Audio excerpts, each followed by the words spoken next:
Hello everybody, it's me Rajesh.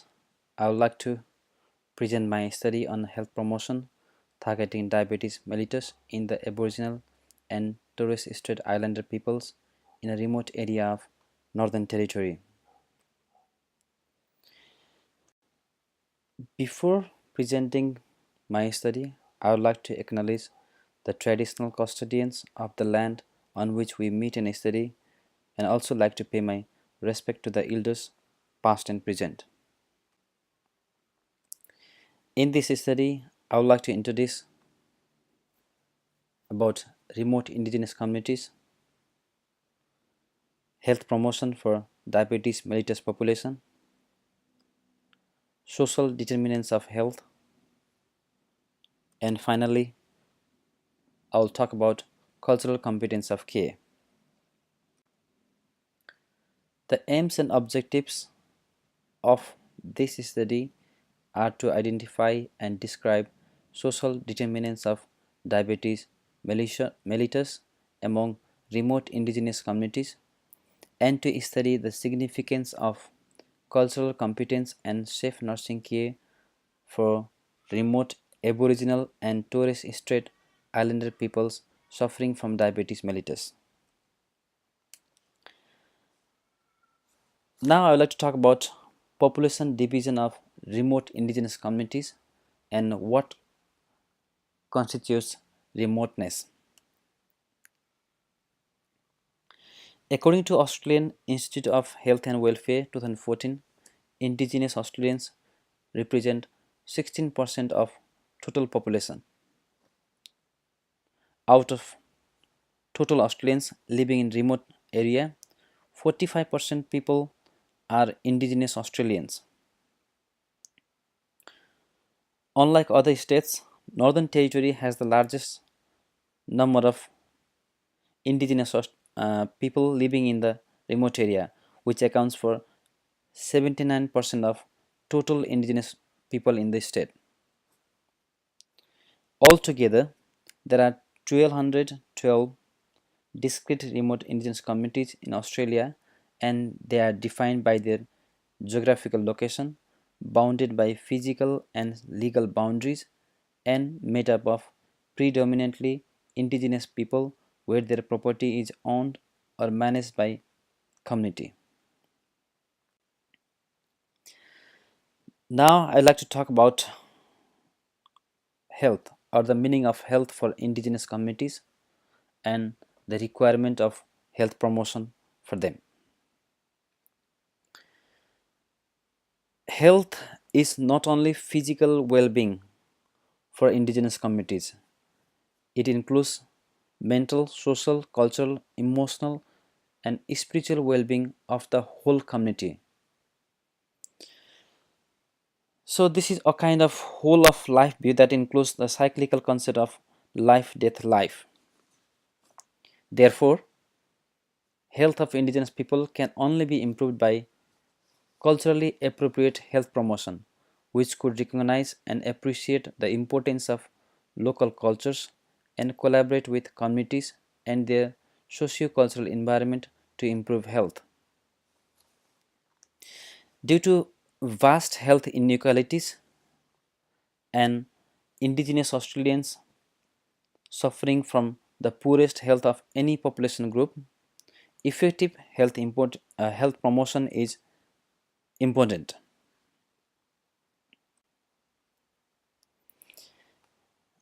And in this slide, I would like to talk about the health condition, especially diabetes, among indigenous Australians.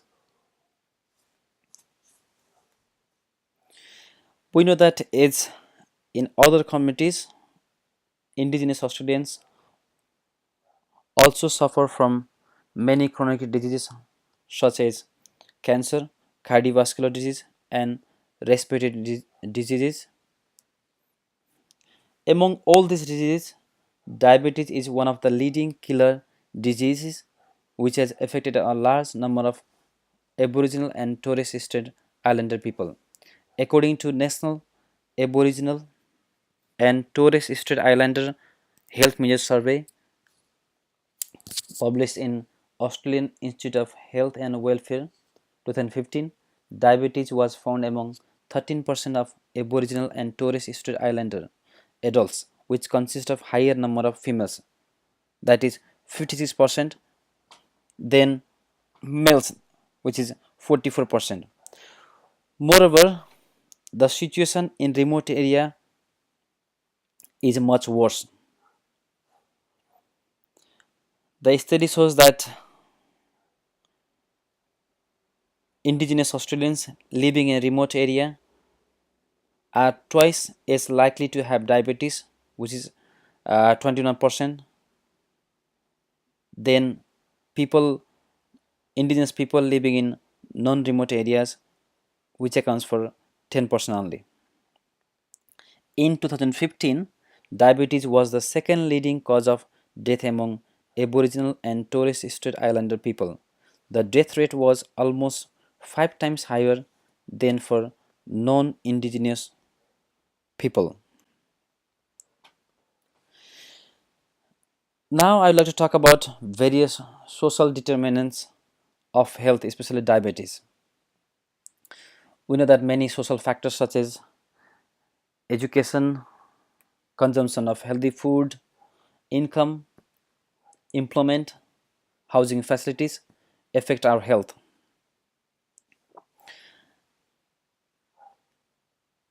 And indigenous Australians having poor health is due to various social determinants. A higher prevalence of diabetes among remote Aboriginal and Torres Strait Islander people is attributed to several social determinants of health, such as availability of healthy food, employment status, connection to community, and availability of physical infrastructures such as housing and so on. Among these factors, healthy food plays an important role. But in uh, remote indigenous Australians, studies found that they eat mostly unhealthy food. It was found that 41% of daily energy intake of indigenous communities is derived from less nutritious food. Their food mostly contains added salt and sugar, saturated fat, junk and takeaway foods, which contain less fruit and vegetables, and such kind of food pose a threat for type 2 diabetes.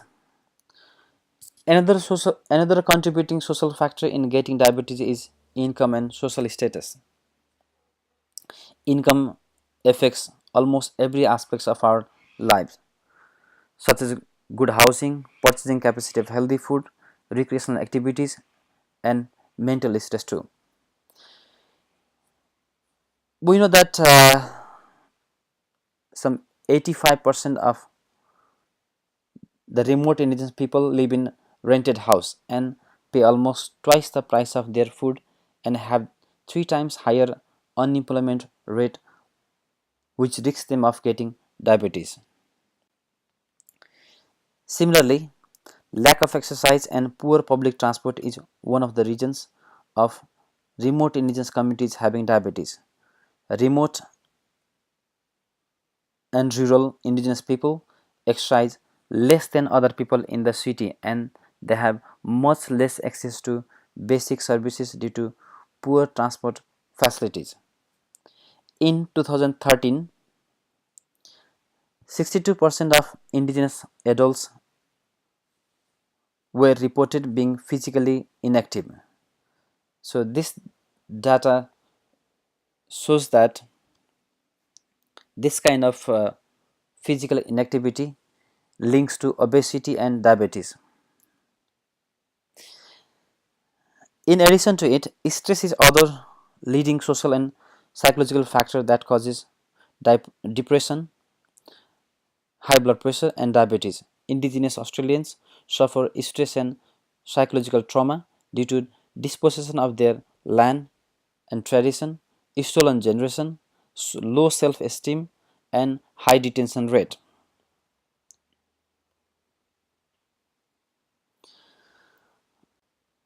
Other striking factor affecting diabetes among remote indigenous Australians is lack of education. Education provides knowledge, skills, and opportunities of higher income, but remote indigenous Australians have still very low, that is 64.6% school attendance, according to Prime Minister's report 2018.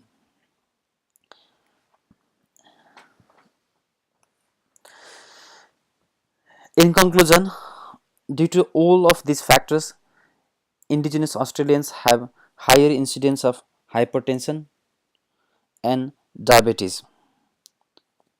So it is vital to focus on providing access to education, nutritious food, adequate income, physical infrastructure, and suitable housing, along with culturally competent care to promote health in controlling diabetes among the remote indigenous communities.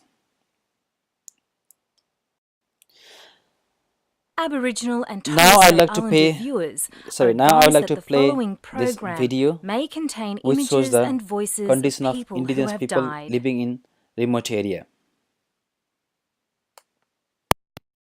Aboriginal and Torres Strait Islander viewers are advised that the following program may contain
Thus, the video shows miserable condition of remote indigenous Australians and importance of focusing on social determinants of health to uplift the health condition of first Australians.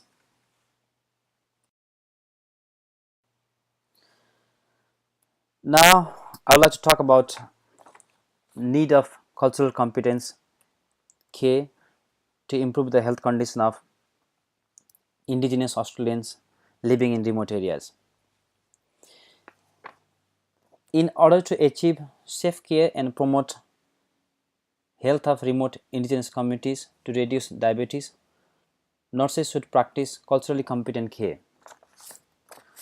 Cultural competence refers to the complex knowledge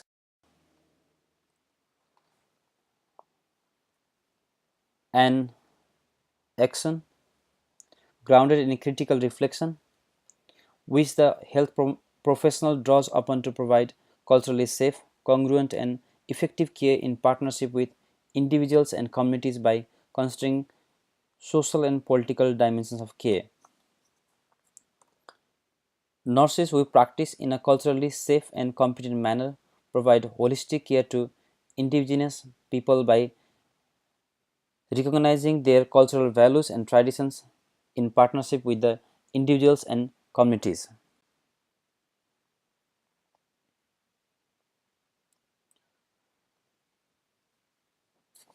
And lack of cultural competence in nursing practice creates a gap and disbelief of Aboriginal and Torres Strait Islander peoples, which poses a risk in achieving optimal level of care. In short, nurses with cultural competence and safe practice are only able to promote health and provide quality care to Aboriginal and Torres Strait Islander peoples. So, in conclusion, health condition of the Aboriginal and Torres Strait Islander peoples, especially living in remote area, is much worse than the average non-indigenous people living in Australia. Many chronic diseases such as diabetes, cardiovascular and respiratory disease have grappled the communities. For effective health promotion to uplift the health condition and control diabetes among the indigenous Australians, it is required to concentrate on social determinants of health, especially the availability of nutritious food, education, employment and housing.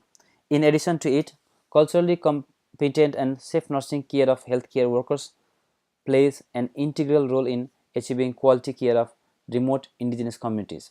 Finally, with this study, I realized that as a nurse, I can play a significant role in the future in improving the health condition of Aboriginal and Torres Strait Islander peoples by respecting their culture and incorporating their values and ideas of health in their care plan, implementation, and evaluation. I will respect cultures and experience of family and community that guide the health of Aboriginal and Torres Strait Islander peoples, which is also one of the Registered Nurses Standards of Practice 2016. Thank you, all of you, for listening to my presentation. Thanks.